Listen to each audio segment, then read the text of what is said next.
Hay un hecho y en el medio muchas interpretaciones.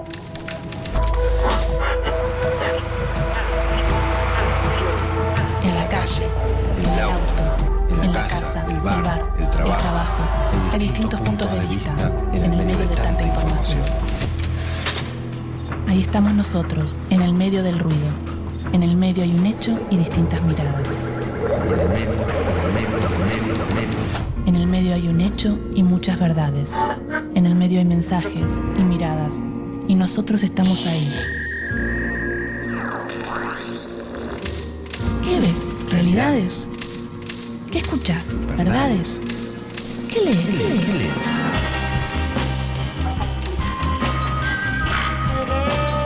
En el medio de las noticias, en el medio de la vida, en el medio de la verdad, en el medio estamos nosotros, aturdidos, confundidos. Ahí estamos nosotros, en el medio de los medios.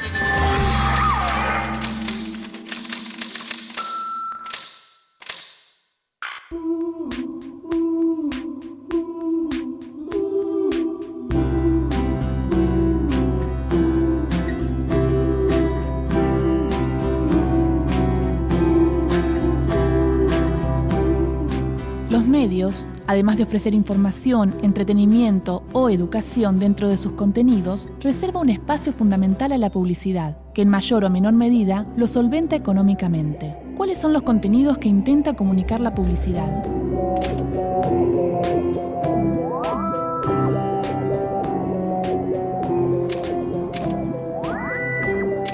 Universidad de Buenos Aires, voy a conocer a Jorge Lípez, catedrático y especialista en publicidad. Me pedías que hiciera algún tipo de diferenciación entre propaganda y publicidad. Propaganda es quizá un término más cercano a la semántica original. Propagar es difundir, dar a conocer, etc. Hoy en día, para acotarlo más, nosotros decimos que propaganda es aquella comunicación de tipo fundamentalmente político e ideológico. Y que la publicidad es comercial.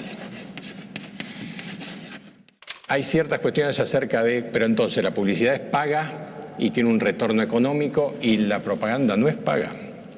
Bueno, si yo digo que sale un señor afiliado a un partido a hablar acerca de las bondades del candidato de su partido, y bueno, eso es una comunicación no paga, pero la pauta oficial es una comunicación paga. Pero tiene forma de publicidad, de comercial. Sí, estructuralmente tiene forma de comercial. Pero es una propaganda. Desde el punto de vista del contenido, si el contenido es ideológico o político, nosotros lo consideramos del lado de la propaganda. ¿Y la publicidad qué busca? ¿Tener más consumidores, que la gente consuma? No, porque la publicidad no es la dueña del producto. Publicidad quiere decir dar a público con un fin comercial. Esa es la definición más simple, más vieja que hay. La publicidad tiene sentido y cada vez más sentido cuando existe un competidor. Si no existiera un competidor, no necesita publicidad esta persona que fabrica determinado producto. Pero como de ese producto hay 10 que lo fabrican, él necesita primero la publicidad para contar que existe, que hace eso. Pero inmediatamente, como eso se iguala, porque los 10 hacen lo mismo, necesita la publicidad para decir cuál es la diferencia. Y ahí es donde empieza el link de la publicidad con la gente, porque también la gente, al tener 10 ofertas de lo mismo, necesita saber cuál es la diferencia más allá del precio. Ahí aparece la función de la publicidad, es de decirte por qué esta leche o por qué este auto o lo que fuera en lugar del otro. ¿Cómo y cuándo nació el concepto publicidad? ¿Cuáles son sus objetivos? Hablar de los objetivos de la publicidad actualmente es no detenerse en un punto como se hacía en la antigüedad, decir la publicidad sirve para vender. Hoy ya es como que la comunicación se ha sofisticado, los consumidores son distintos. Hoy todo se ha horizontalizado tanto, todo se ha democratizado tanto, que podemos decir que la publicidad es una herramienta de la comunicación que ayuda a vender, a instalar una idea. Básicamente lo que busca es notoriedad y aceptación para algo. Hacerse ver en el océano de comunicaciones que recibe el ser humano todos los días, mensajes de todo tipo, y aceptación es porque está buscando que alguien apruebe algo, ¿no? Esa es la cosa esencial de la publicidad. Es una manera o una hija del marketing. El marketing es el desarrollo de productos que satisfacen necesidades de consumidores. La publicidad es la comunicación de esos productos. ¿Qué hace la publicidad? Crea valor en la mente de los consumidores y hace que un producto sea diferencial de otro.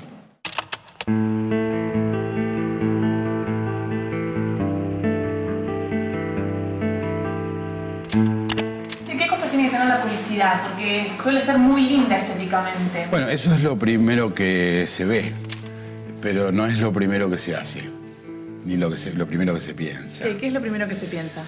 La manera de encontrar una diferencia es la idea. Entonces empezás por la idea, por un concepto en realidad. Y después llegás más a la parte que vos terminás viendo. Entonces, la publicidad tiene el fin comercial de instalar una idea en un potencial consumidor, pero también ocupar un espacio que muchas veces genera tendencias y hasta puede moldear los contenidos de un medio de comunicación. Hay gente que dice que la publicidad es también una de las artes. Yo repito, ¿no? Es dar a público con un fin comercial. Lo que tiene de dificultad esta profesión es una actividad que tiene que hacer congeniar lo comercial con el arte. Vos necesitas músico, escritor, director de arte, creativo, con todas las características que tiene esta persona, con un señor, una empresa, una sociedad, una multinacional, como quieras llamarlo, que invierte determinado dinero, generalmente mucho, y cualquiera podrá entender qué difícil es esto de congeniar. Pero después hay una cosa que es definitiva, que el avicito se tiene que defender solo en la tanda. No estamos todos detrás para andar explicando qué queremos y cuánto tiempo tenemos, 40 segundos, 30 segundos. O sea que la síntesis es lo que hace al buen creativo, al buen publicitario.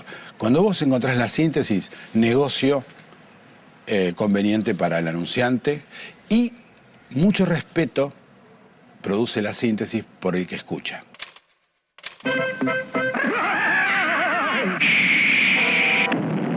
Cuando otros matamoscas se achican, Ray de etiqueta azul se hace valer y los mata bien muertos.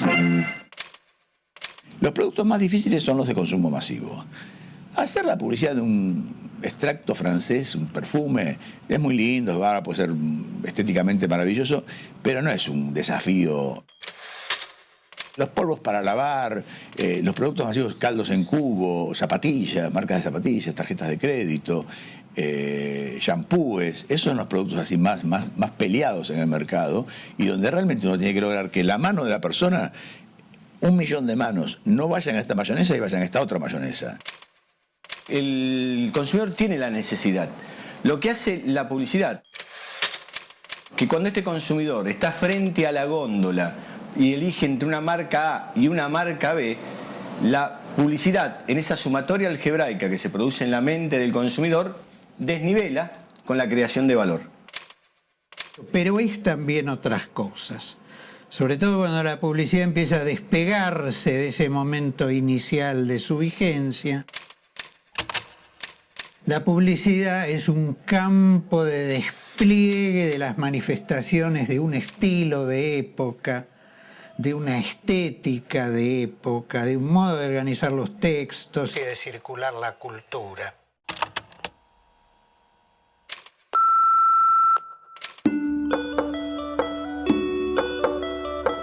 ¿Cuáles fueron los acontecimientos que posibilitaron que la publicidad ganara tanto espacio en los medios de comunicación? 1622, Vaticano. La Iglesia Católica emplea la expresión propaganda fide para describir la tarea de propagar el catolicismo en los continentes en vías de colonización. La Curia Romana es la primera que utiliza la propaganda para difundir su mensaje religioso. 1702, Inglaterra. Nace el primer periódico diario, el Daily Courant. Este solo se ocupa de informar y se adquiere mediante suscripción como forma de sostenerlo económicamente. 1711. El periódico inglés The Spectator abarata sus costos gracias a que los anunciantes, y no los lectores, son quienes financian los costos de la edición. 1729. Estados Unidos. Benjamin Franklin, considerado el padre de la publicidad norteamericana, publica su Gazette de Pensilvania, el periódico más reconocido de la época. El mismo George Washington, durante su presidencia, publica un aviso para atraer colonos. 1770. Entre la segunda mitad del siglo XVIII y principios del XIX, la revolución industrial cambia radicalmente la situación de la prensa. La publicidad crece con la expansión de los mercados y las fábricas compiten por vender sus productos. Aparecen los medios masivos de comunicación o mass media. 1789. Con la Revolución Francesa surge el concepto de opinión pública. Se debate la influencia de los medios de comunicación en esta revuelta. Se inicia la propaganda oficial estatal y se afianza la vinculación entre prensa e ideología, es decir, se consolida la prensa política. 1836, Francia. Émile Girardin introduce la publicidad como fuente de ingresos económicos de su periódico. La prensa gráfica se convierte en una industria y un comercio. 1898, Buenos Aires. La revista Caras y Caretas, gracias a su tirada masiva, se transforma por excelencia en el medio donde publicar avisos, introduciendo además la moda de redactarlos en verso. Siglo XX. El 13 de abril de 1917, durante la Primera Guerra Mundial, el presidente estadounidense Woodrow Wilson crea el Comité de Información Pública, una organización de propaganda para incidir en la opinión pública respecto a la entrada del país en la contienda bélica, que se la conoce como la Guerra de Información. 1920. Nace la radio y con ella un espacio publicitario masivo. Los contenidos comerciales son una forma de difundir este espacio y de asegurar su supervivencia. Se trata del primer medio de comunicación que se sostiene íntegramente con el dinero de los auspiciantes. Radio Argentina es la primera radio comercial privada de la Argentina y del mundo. A comienzos de la década de 1930 surge el periódico The New York Sun, que paga sus costos con el ingreso de publicidad. Ya no es solo el precio de tapa el que paga la publicación. El ejemplo se expande por todo el mundo. A partir de 1933, el nazismo ejerce el control de la opinión pública mediante los medios de comunicación masivos. A Joseph Goebbels le entregan el Ministerio de Propaganda, desde donde enaltece a Hitler y promueve el odio a lo extranjero, al comunismo y al judaísmo. 1945. Con el inicio de la Guerra Fría, tanto los Estados Unidos como la Unión Soviética atacan a sus enemigos a través de todos los medios de comunicación. De esta manera, la propaganda cobra un valor especial, convirtiéndose en la principal arma para ambos países. 1946. Argentina. Juan Domingo Perón dispone la creación del Servicio Oficial de Radiodifusión. De esta forma, caducan todas las licencias de las emisoras comerciales privadas y se impulsa la integración de 3 redes comerciales y una red oficial sin publicidad. 1965. Argentina. Aparece la televisión por cable con el objetivo de mantenerse gracias a los abonados, pero al no lograrlo, acude a la publicidad como sostén financiero. A partir de 1993 se difunde la denominada publicidad no tradicional en la televisión argentina. El uso de esta se expande en forma veloz hasta ocupar el 25% de la pauta publicitaria actual. 1995. Las campañas presidenciales comienzan a poner el énfasis en la imagen y no en las plataformas electorales, publicitando a los políticos como si fueran productos. En la actualidad, todos los medios de comunicación masivos se mantienen gracias a sus pautas publicitarias. Además, las campañas políticas están realizadas por profesionales de agencias de publicidad.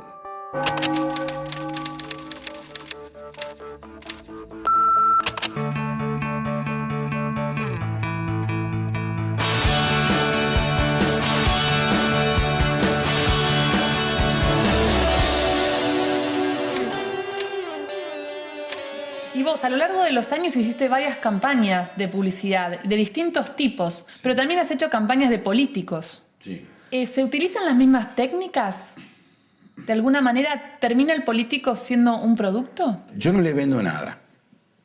Porque como no va a comprar ni va a pagar... Pero sí va a poner un voto. Sí, pero eso no es venta. Nosotros no vendemos. El otro gran error es decir la publicidad vende. No. Si la publicidad piensa en vender, pierde. Y no le sirve al que la está contratando. Nosotros tenemos que comunicar y generar vínculo. La venta es más compleja. La venta depende de que lo encuentres, el producto, de que el precio que tenga, de que te vaya el tallo o no te vaya, de una cantidad de cosas que... Entonces, cuando siempre se dice, me vendieron esto, me vendieron aquello, mentira. La publicidad no vende. El político y la idea política y la ideología se venden como productos. Los candidatos se venden como productos. De hecho, la metodología estructuralmente es la misma. La forma en la que se elabora la campaña de lanzamiento de un candidato político no difiere de la forma en la que se elabora la campaña de lanzamiento de un nuevo producto.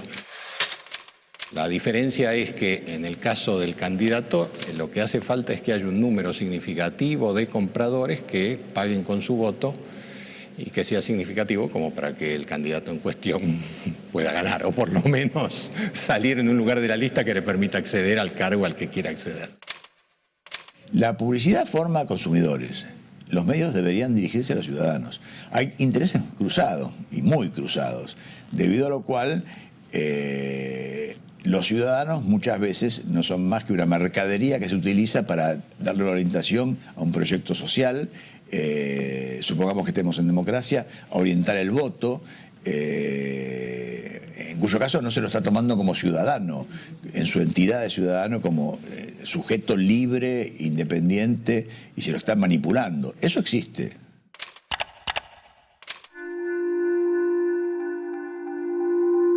Una mentira repetida 1000 veces se transforma en una verdad.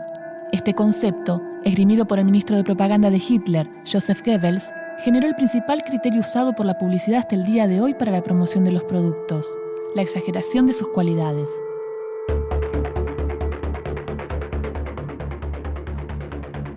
En 1933, con la llegada del Führer al gobierno alemán, el nazismo vio la publicidad como el medio para dirigir a la opinión pública y conseguir su apoyo para mantenerse en el poder.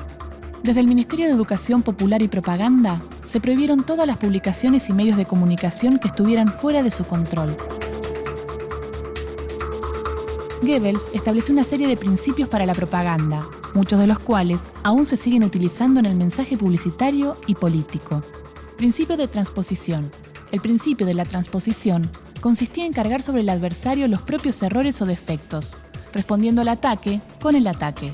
Si no puedes negar las malas noticias, inventa otras que distraigan, decía.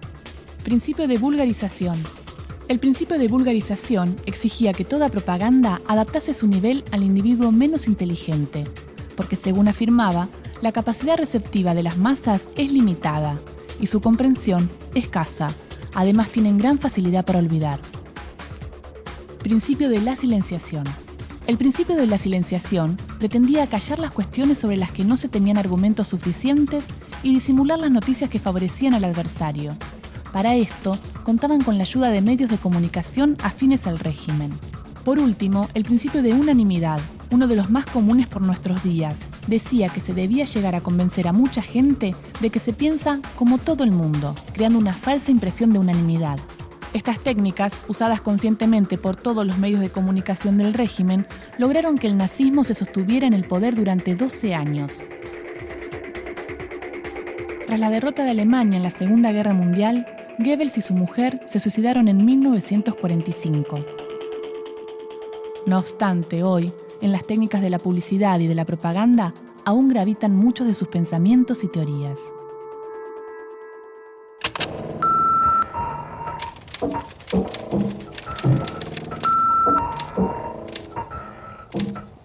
Cuando se habla de la independencia de los medios pueden ser independientes cuando dependen de anunciantes y de una determinada publicidad que tiene que ir a su canal. Y no es solamente el medio. Un club de fútbol, depende del anunciante en la camiseta, de las cosas que aparezcan en el estadio. Evidentemente la publicidad está relacionada con los medios de comunicación de tal manera que es ni más ni menos que la explicación económica que uno le da al que pregunta.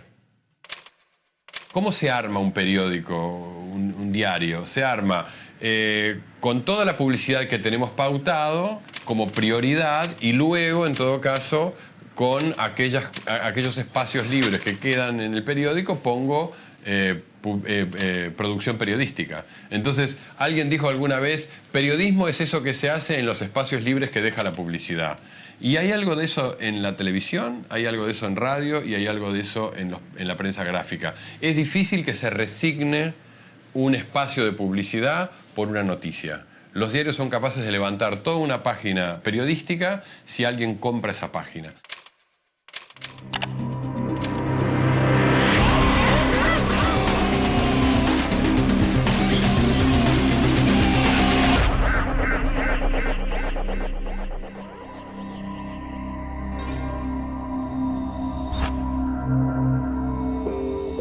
El ejercicio de desarmar una noticia y analizar sus partes nos permite preguntarnos y entender su construcción.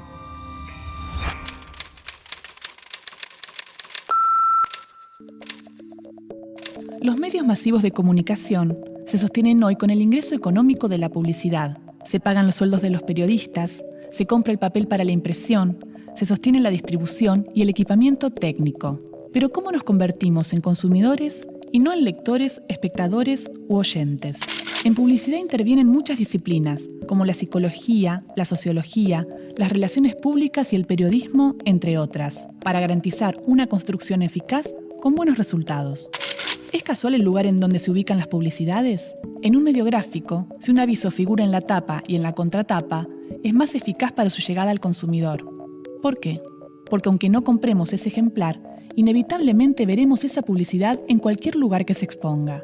Otra acción estratégica es ubicar la publicidad en las retiraciones de tapa o de contratapa, o de la página central. Por la forma en que se encuaderna la publicación, estas páginas resultan más llamativas, ya que al hojearlas son las primeras en ser revisadas por el lector. Otro lugar eficaz es la página impar, la de la derecha, puesto que el ojo humano en Occidente tiende a ver en primer término ese sector. El tamaño, los colores y el diseño también atraen nuestra visión. La publicidad televisiva se vende por segundo y tiene una influencia directa en el espectador. Existe una norma que indica que solo se pueden emitir hasta 12 minutos de publicidad por hora, pero los programadores y las empresas se esmeran por encontrar la forma de sobrepasar esa limitación. Así aparece la publicidad no tradicional, más conocida como PNT, que es la que aparece inserta en el programa o en la nota que estamos viendo, leyendo o escuchando. Esta metodología tiene varias aristas.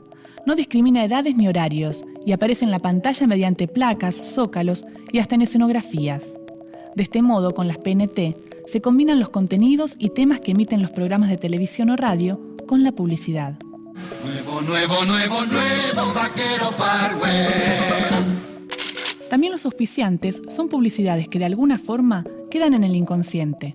Tienen su tiempo antes y después de la emisión y son los que sostienen económicamente los programas. Como vemos, la publicidad puede hacer suyos distintos lenguajes. Entonces, cuando elegimos ver un programa, ¿somos meros espectadores o probables clientes? O las dos cosas. De esta forma, consciente o inconsciente, las ideas, los productos llegan a nuestra mente y nos convierten en potenciales consumidores.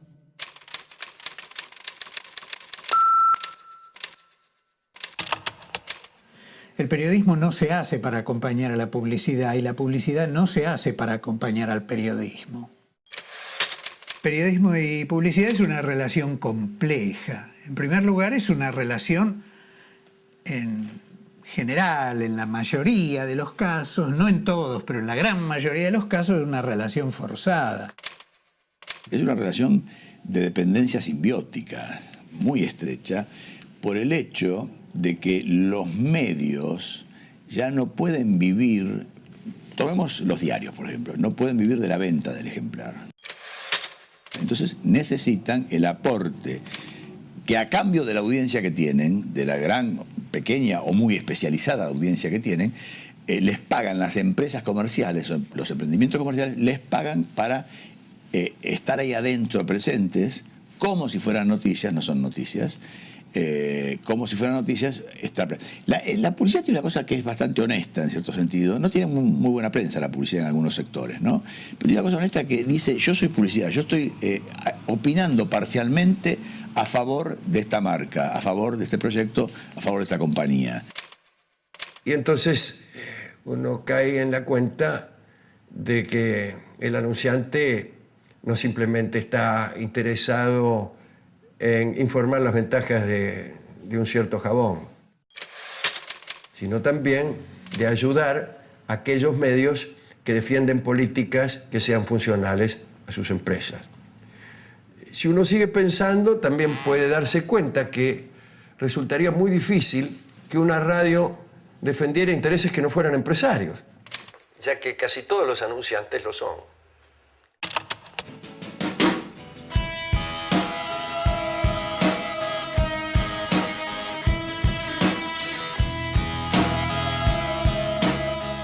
Nacemos y crecemos como individuos, cruzados por mensajes que nos forman como consumidores. De alguna manera, somos espectadores de nuestro propio consumo, libres para optar entre dos caminos: ser conscientes de los mecanismos que intentan inducir nuestros gustos, o vivir de lo que la publicidad nos ofrece a través de los medios.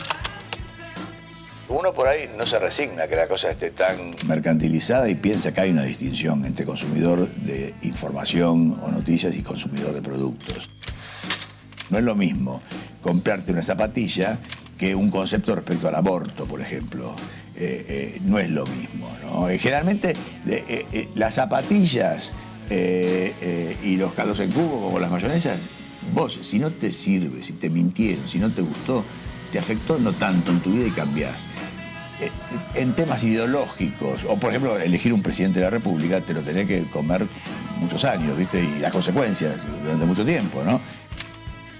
La publicidad forma parte de esta época, es un lenguaje de esta época y tiene un peso muy importante en nuestras vidas cotidianas. Hay programas de televisión que hablan solo de publicidad. Yo creo que lo que ha ocurrido con la publicidad es que a los ciudadanos les interesa el género. Y por otro lado estamos nosotros como ciudadanos políticos, como personas que nos interesa la actividad pública, pero ese ciudadano también está mezclado por los valores que le ponen los medios, está mezclado por las jerarquizaciones que hacen los medios. En realidad venimos en un combo, en un paquete, donde estamos demasiado mezclados para decir que hay consumidores o ciudadanos. Yo creo que hay las dos cosas, ¿no? Sin embargo, es más complejo el asunto. Y afortunadamente es más complejo. Afortunadamente es más complejo. Si no, los fabricantes de jabón serían los dueños del mundo. Ahora, usted puede hacer la siguiente objeción que comparto. Efectivamente, los fabricantes de jabón son los dueños del mundo.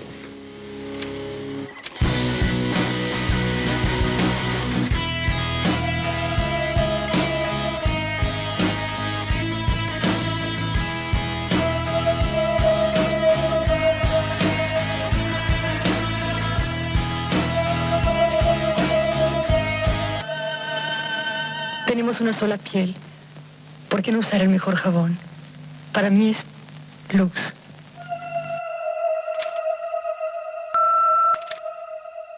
Esto que acabas de ver es solo un programa de televisión. Una visión, una opinión, nuestra interpretación de la realidad. Es nuestra verdad, pero no es la única. Hay distintas miradas sobre los hechos. Nosotros elegimos qué contarte y cómo. Seleccionamos testimonios e imágenes, como lo hacen los medios, que de un hecho construyen la noticia. Los medios de comunicación eligen qué contarte y son responsables de lo que dicen, como nosotros fuimos responsables de lo que dijimos en este programa.